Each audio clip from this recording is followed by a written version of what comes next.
महाराष्ट्र में जारी सियासी उथल पुथल के बीच कई उमरा और थाने में बड़ी सियासी घमासान मची हुई है। इस बीच कई सारे लीडरान, कारपोरेटर और कारकुनान एनसीपी शरद पवार गुट को छोड़कर यानी जितेंद्र आव्हाड का साथ छोड़कर अजीत पवार गुट में यानी नजीब मुल्ला के साथ आने के बाद आज साबिक मेयर नईम नजीर खान कांग्रेसी लीडर जो रहे हैं, ये भी आज शरद चंद्र पवार की पार्टी छोड़कर अजीत पवार के साथ एनसीपी में शामिल हो गए। देखते हैं इन्होंने क्या कहा।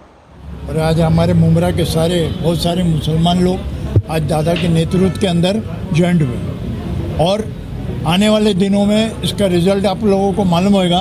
जो स्थानिक आमदार है वो किधर जाता है वो आपको पता चलेगा। और ये हम लोगों का एक भाग है जो हमारे दादा ने आज अपना कीमती टाइम दिया अभी बहुत। और ये अभी इलेक्शन का टाइम आएगा, इसके अंदर आपको सब पता चलेगा